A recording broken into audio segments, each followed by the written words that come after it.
Hello to all the coaches. I am Helle Sofie, national para badminton player for Norway. It is great to have Cristian Luque Manjon, strength and conditioning coach with the Chinese Badminton Association, back at the BWF Coaching Conference. He will be talking about training load management and the strategies to optimize performance and managing fatigue.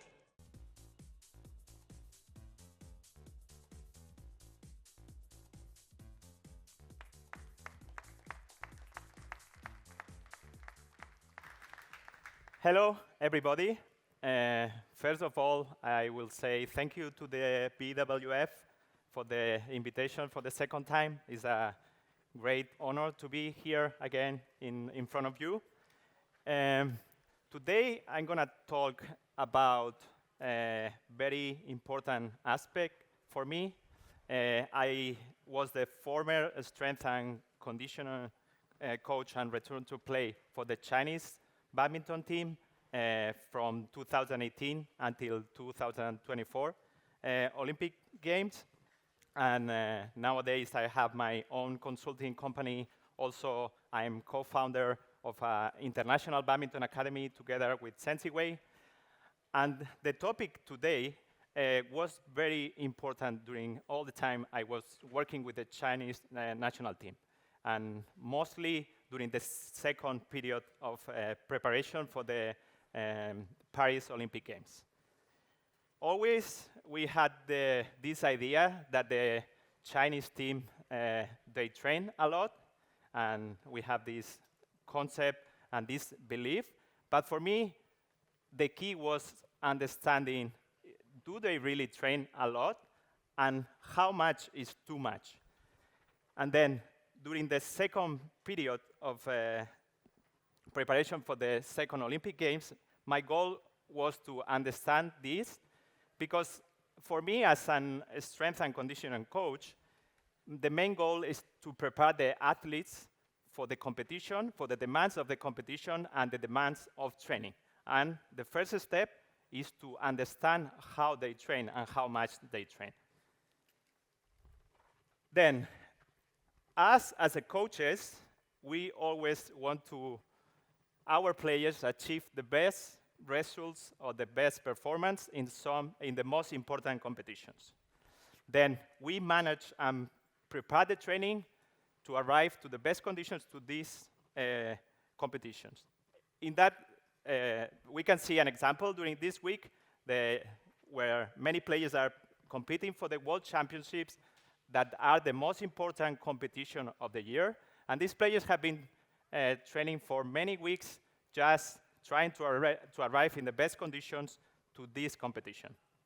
And in my case, before the Paris Olympics, I was working with two amazing athletes, Senti Wei and Huang Yachun, who already won everything they could win except the Olympic Games. In that case, for me, was very important to analyze every single detail of their training, because it was their last opportunity for them to win a gold Olympic medal, because we already knew that they planned to retire it after these Olympic Games.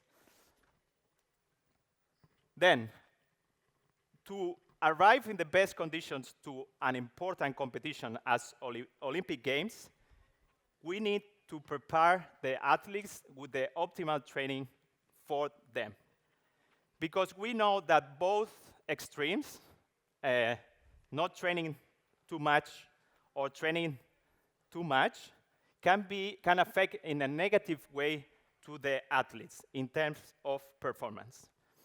And then you will think, okay, the Chinese players, usually they train a lot in terms of volume. But this is bad for them.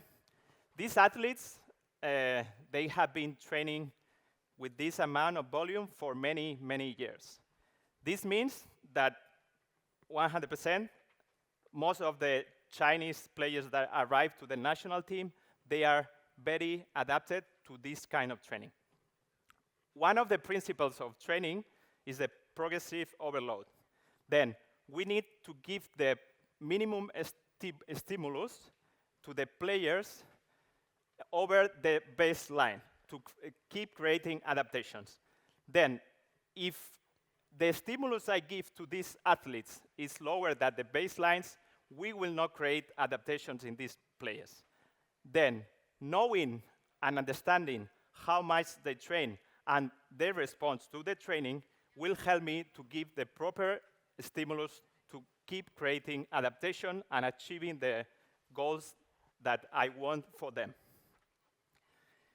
Then, we see two very important aspects. The first aspect that we need to know for optimize the training is we need to quantify how much they train. The second aspect, and very important also, we need to know the response to this training. There is a recent paper from Martin Bucate. It's one of the most important sports scientists in football field, who says that if we just measure how much they train and we don't analyze the response, it's like a musician who plays an instrument, but he doesn't listen himself after playing. This means that he will never know the mistakes they do and not make the adjustments that they need to improve. In terms of training, it's the same. If we just measure how much the athletes train, but we don't know the response they have, we cannot make the proper adjustments to achieve the results we want. This comes to the concept of training load, to analyze how much the athletes train. We have two aspects. The external load, that is the work that these players do. And usually we measure in the distance, we measure in accelerations, decelerations, jumpings, change of direction, all these kind of aspects. And the internal load is the reaction of the body to this work. Nowadays, we have many athletes who are wearing the monitor heart rate in their arm during the competitions. These have been increasing during the last years. And for me, if these players or athletes just monitor this part of the training, or only the internal load, we are missing one part of all the picture. Why? Because, for example, the heart rate can be affected for many other factors. Can be affected for the caffeine, can be affected for the temperature, can be affected for the fatigue, can be affected to the stress. Then, if we have the only information about that, maybe we don't have all the complete information about the intensity if we are trying to measure the intensity of the competition or all the training. The second aspect is how we use this information. We just measure the data, or we use this data to have better objective information and change our training according to the information we get. And now I'm going to show you an example of this aspect. This was during Malaysia Open, I think was January of 2024. And during this competition, the device that we were using to measure the internal training load gave us the information that the intensity in zone 4, that is around 80–90% of maximum heart rate, was 22 minutes higher than the usual intensity during the training or the competition. If you just analyze this data, you will think, okay, this match was quite intense. That really was, because you can see the duration and the score. But if you just get this information, maybe you can get a wrong perception about the real intensity of the game.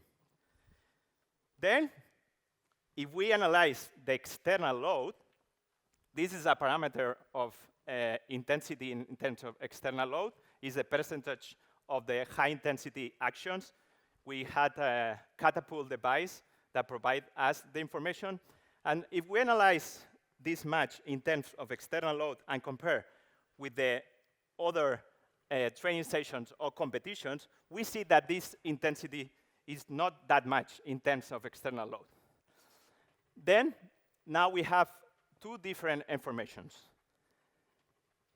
The next is to analyze, as we told before, analyze the response, the internal response of the player to this competition. If we analyze some of the parameters that analyze the internal response, like heart rate variability, I don't know if you are familiar with the heart rate variability, but it's the time that passes between two heartbeats. And more exactly, is the fluctuation between this time. And this depends on the relation between the sympathetic nervous system, we will say that is like the alert system, and the parasympathetic nervous system, that we will relate more to recovery and relax. When the number is higher, this means that we are in the parasympathetic nervous system, and this gives us information that the adaptations we are creating are positive to the athlete. If we see this graphic, we will see that a drop in the heart rate variability, this means a negative response to the body of the player. And with this device, they told us that he only recovered 1% in total. Then, if we don't have all the information, we can say, okay, this match was too intense, and this is why this response. But during this day, the player of this data, he did a COVID test, and he tested positive. Then we can see how the different aspects can influence the response of the training. If we analyze just the heart rate, we will have just small information about the intensity. But if we put all the context with all the information, we can think that the intensity of the game probably was not too high, and the response of the internal load was connected to the COVID. I know that probably 95% of the people here had COVID, and we knew how you feel during the COVID. Then, this doesn't mean that the player, with this information, will say that the player will not respond in positive, will not have positive performance in the matches or the competition. Maybe yes, maybe no, because there are many aspects that still we cannot measure. And here you will see an example. If you see this data, it's even worse than the picture we saw before. The heart rate variability is even lower. You see sleep performance is only 10% for 7 minutes of sleep, and the resting heart rate is very high. Also, it's a negative response of the body. And then I remember waking up this morning, and then I had the app where I could see the data of the player because he was wearing the device. And I woke up and said, whoa, what's wrong here? What's the problem? And then I texted the player, and I asked, okay, I saw this in the app, and what is happening? What is wrong with you? And he said, okay, since today is the Olympic final, I couldn't sleep. I was too nervous. And the response he gave me, you don't need to worry, because 1% means number one. This means I will be confident to win. Then there are aspects like the motivation of this player to win the Olympic Games, having the chance, the last chance to win an Olympic medal, the last trophy that he had the chance to win, that this cannot be measured by the data. This means if we see this data, this doesn't mean that the player is going to perform well. It's going to perform bad. You can see the score. Then we always have to be careful with the analysis of the data. We cannot rely only in the data. Also, if we use different devices, there is different validation and different reliability of the information we get. I'm very conscious about that, about the using of all these kind of devices. I just want to have better objective information to make decisions, but this doesn't mean that all my decisions will relate just in the technology. And then you will say, okay, Chris, this sounds very good. You work with the Chinese national team. You have all the resources to get all this information, but I work with a small national team. We don't have too much budget, or I work in a club also with not much budget, and I don't have the opportunity to measure all this information. Then here we have a paper from Martin Bouquet related to football, where he analyzed all the devices to measure.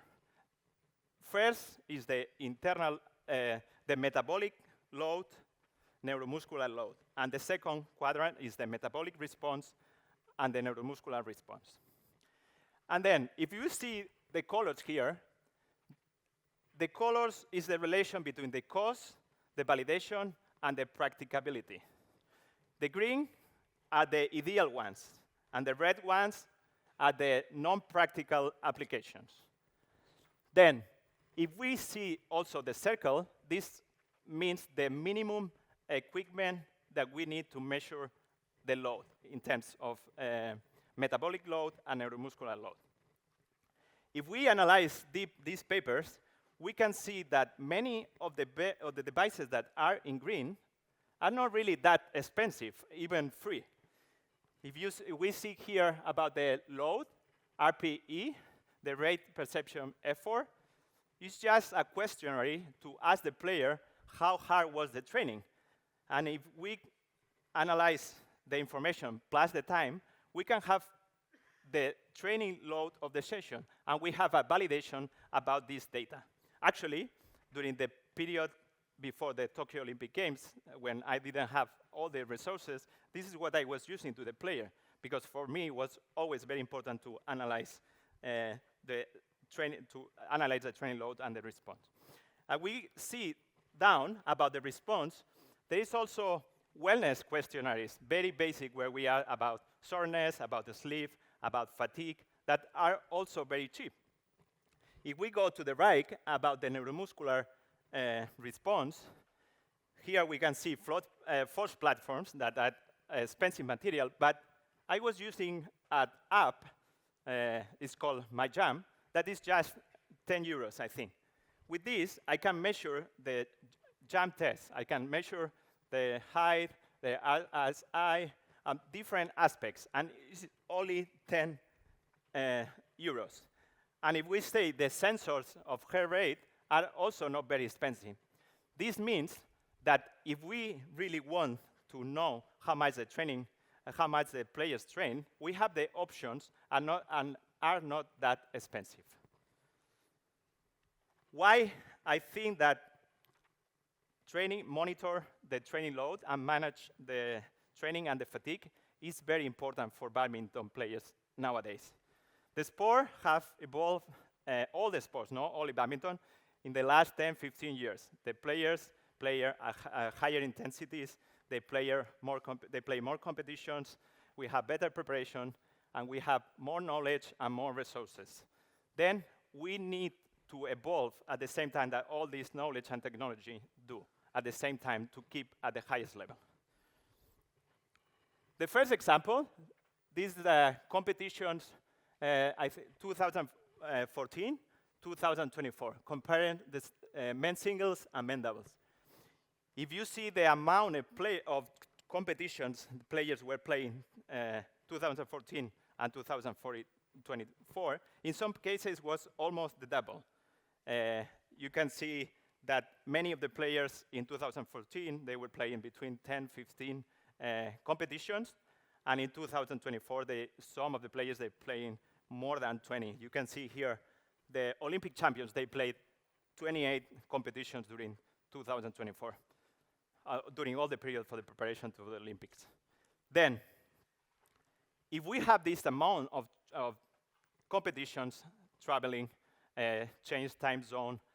We need to monitor how the players respond to all this kind of training and traveling and the competition. We need to know what is the best training during the competition, the best training in the middle of the competitions, and for this, we need to measure and we need to know the response of all this training and competition. I'm going to show you an example.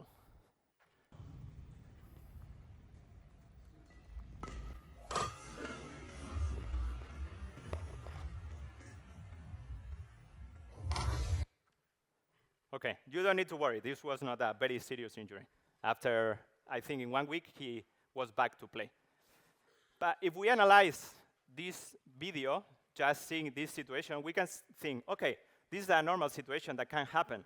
This happened to all of us when we practice a sport, and this is okay. But if we go more deep, we can get more information. This is a training load from the end of 2023 and to April. This was the Olympic year, at the beginning of the year. As I told you before, the players were competing. They supposed to play Malaysia Open, Indonesia, and Indonesia Masters.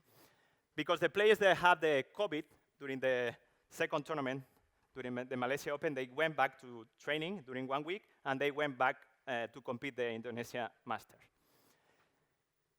This session you see, the training load is 790. This was calculated for the catapult device we were using. Was, I think, the second day after they came back for training. Then, if you see, comparing with all the training load during these 4 months, this is very high training load, and it's almost like 3 times the training load of the days before. I don't know if you are familiar with the concept of the acute-chronic workload ratio. This means the relation between the acute training, this means training for 1 week, and the chronic training is the training for the last 4 weeks. And we know that if this relation is more than 1.5, the increase of injury is much more. Even there are now many research that they are saying that this is not accurate in many cases and is independent of the player. And this can be that some players increase more than 10%, 1.5 or 10% from week to week, and they will not have higher risk of injury. And these players that they will have a higher risk of injury, depending of the baseline where they start. Then, if we analyze this is, as I said, almost 3 times what they were working before. And we know that peaks in load can increase the risk of injury. If we analyze, this is adaptation of a paper of neuromuscular risk factors, we can see one of the neuromuscular risk factors is the neuromuscular fatigue. Probably, the player was not ready to train this load of training. This means that this amount of training was too much in general? No, this means that was too much in this moment of the season because he was traveling, competing, and not training that much.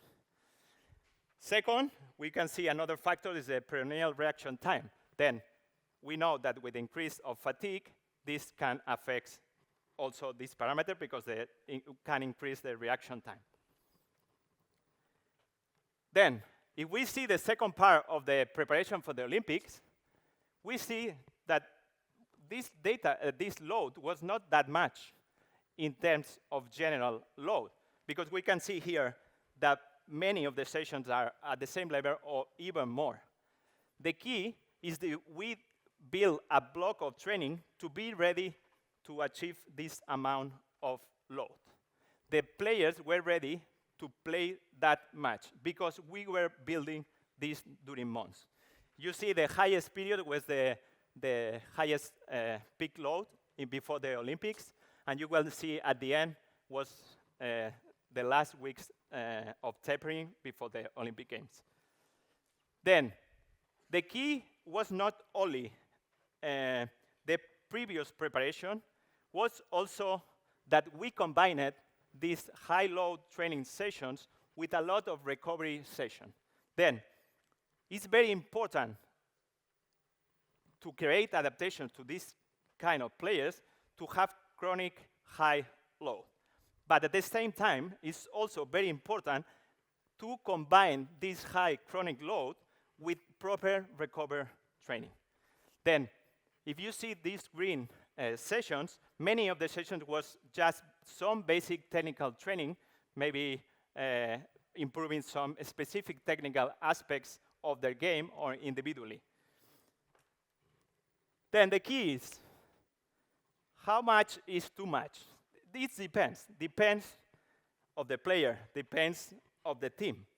Then, as I said before, for me, the key is to understand the demands of the training to prepare the players for this training. My goal is not to go there and say, okay, you need to change the training because you are training too much. Because it's going to be a wrong approach, because these players have been training like that for many, many years. My goal is to just adjust the training and understanding how much the training, and combine these high training loads with recovery sessions to create the proper adaptation and not create a lot of fatigue. Then, if we train a little, it's not good. We know that it's higher risk of injury if we don't give the proper training load to the players, because they will not be adapted to the training and the competition. At the same time, if we train a lot, also it's not going to be positive, because we know that it's increase the risk of injury and reduce the performance. But how I knew that I was doing the right thing, how I knew that my training was the optimal for them to create the proper adaptations that I wanted to arrive to the best conditions for the Olympic Games. As I say, this was a big pressure from my side, because I was working with, we can consider one of the top mixed doubles players of the history, where they had the last opportunity to achieve the last opportunity to achieve the gold medal. It was their dream since they were very young. Then, the first aspect to analyze, as we saw before in the paper, was the neuromuscular response. How, in terms of neuromuscular fatigue, they are responding to the training. And this is a counter-movement jump testing that was doing during all this period, and you can see the fluctuations. This was if you can see here in the middle, this was a period where the player had injury. This is why you can see the results are much lower. But for me, the key was that the best result was the last jump, or the last test before the Olympics. This was like, I think, 1 week before the Olympics. Then, I was confident, even if the height of the jump cannot be the most reliable parameter in terms of managing manage the fatigue, because they are another parameters like RSI that can be more reliable to adapt to know the adaptations and the fatigue of the player.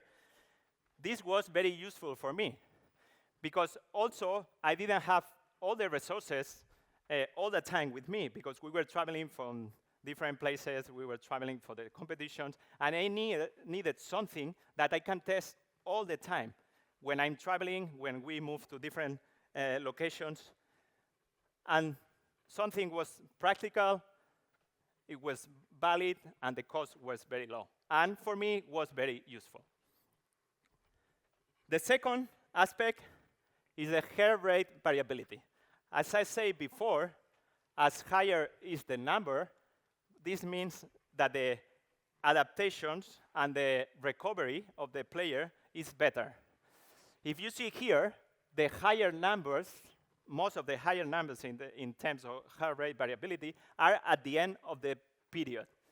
You can see here, the last one is the 1% we saw before. This was the day of the Olympic final. But most of the higher values in terms of the heart rate variability were at the end of the period. This means they gave me the feedback that the training we were doing were creating the positive adaptations and not creating a lot of fatigue in my players.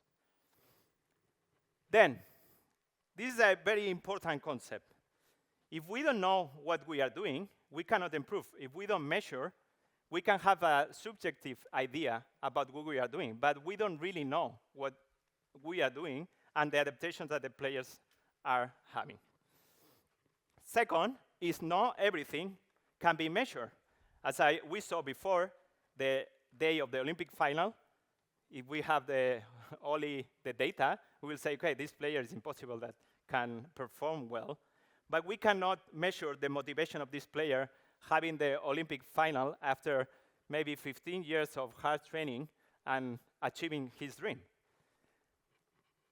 And then the third aspect is nowadays we have a lot of technology, a lot of data, but not all the data is useful for us, because at the end, the goal is to have objective information to improve our training. Not only me as a strength and conditioning coach, also to give the information to the coach to adjust the training on core.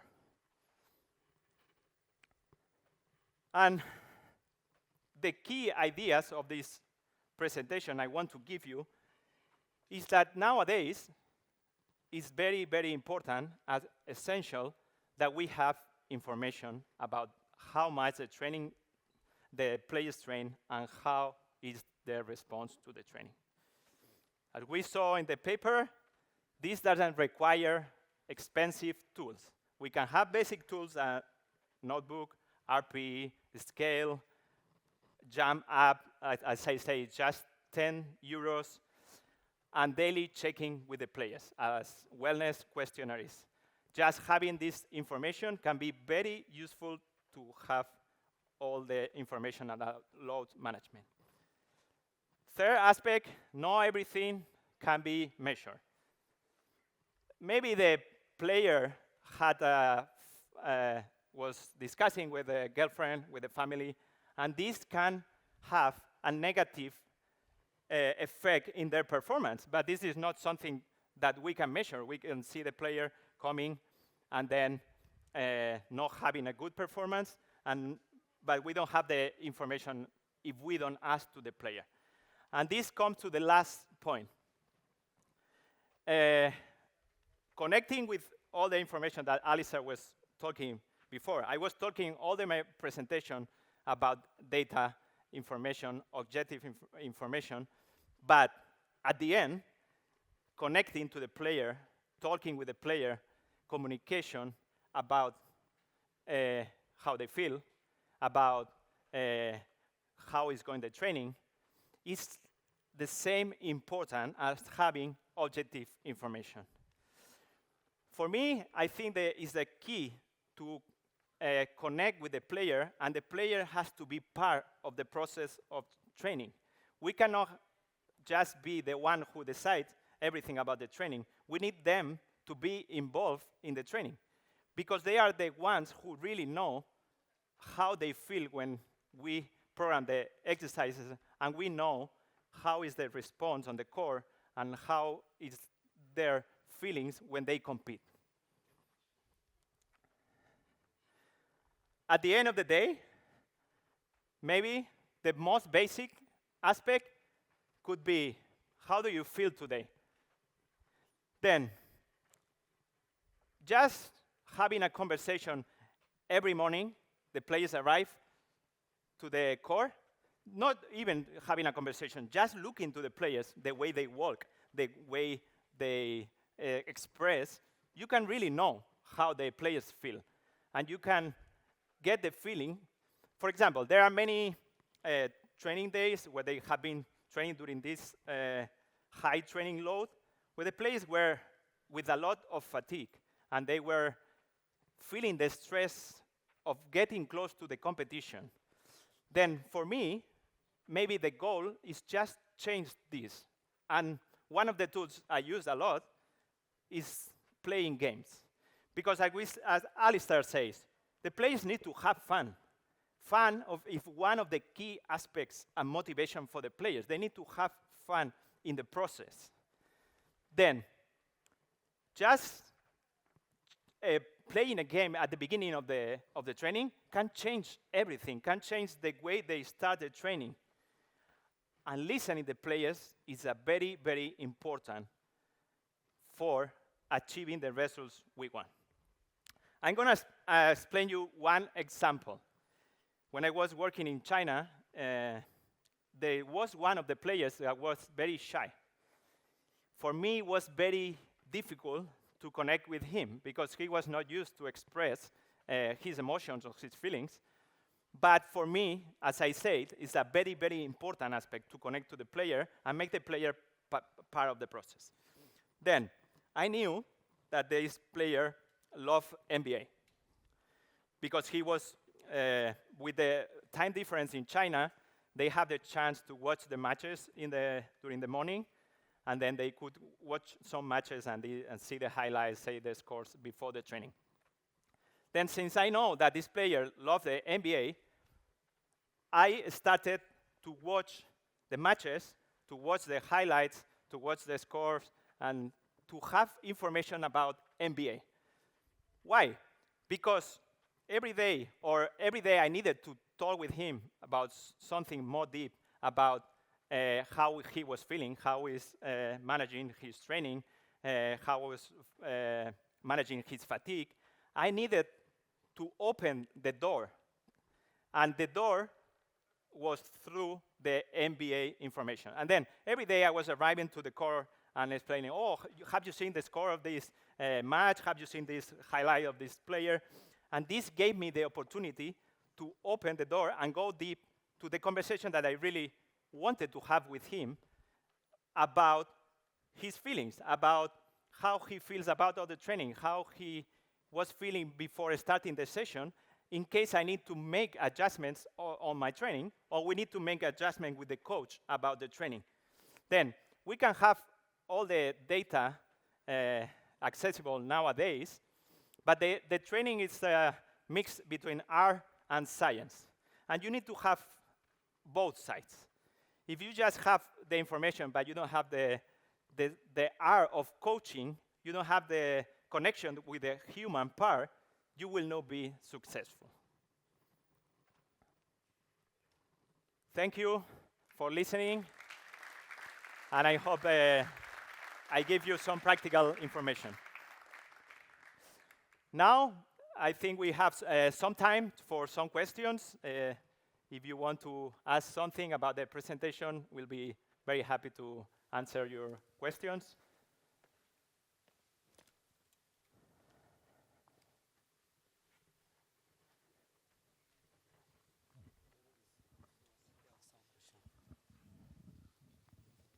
Hi, Coach. Thank you for the presentation. Thank you. The question is, the player's heart rate was the 88, the final one. Yeah, this was the resting Heart rate, yeah. Yeah. So the last night, he couldn't sleep enough. Yeah. That is, he told you. Yeah. And how did you manage to motivate the players and the ability to versus the challenges? Okay, in that case, it was the Olympic final. The player didn't need more motivation than just that. I had a conversation with him, and he was very confident about himself. As I said before, he said 1% means number one. This means that I will be the champion. For my part, it was more about me, about don't feeling nervous about the information I just saw on the app. But he was very confident and very ready to compete at the best level. Then I didn't need to say anything. I just listened to him and say, okay, then if you feel this confident, I'm fine, and we just go for it. Thank you.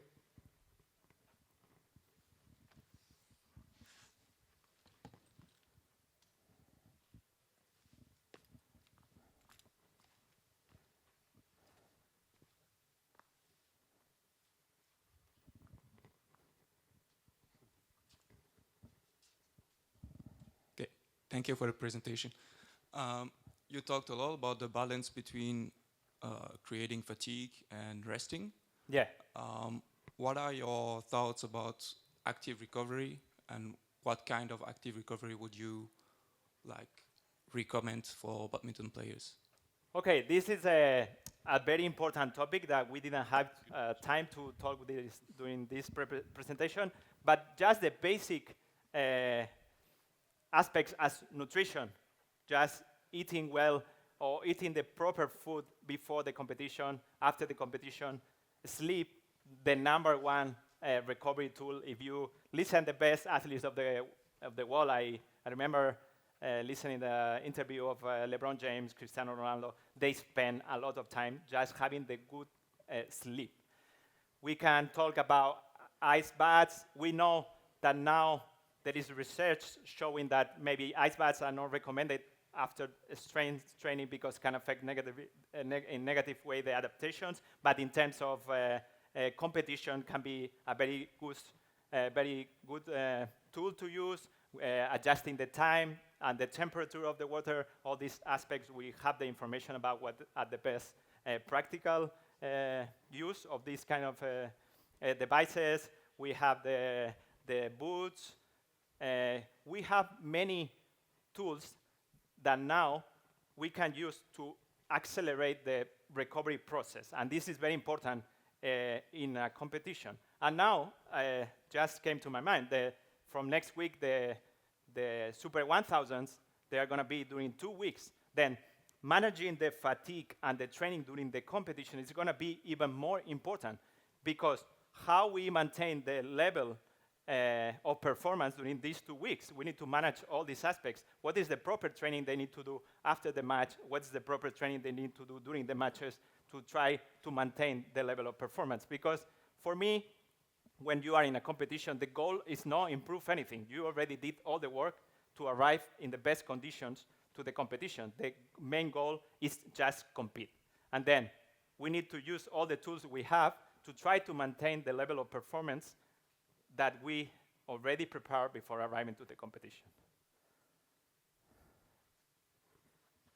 Okay, thank you very much for attending today, and I will be very happy if you have any questions during the break. I will be very happy to go more deep about some topics that you are interested.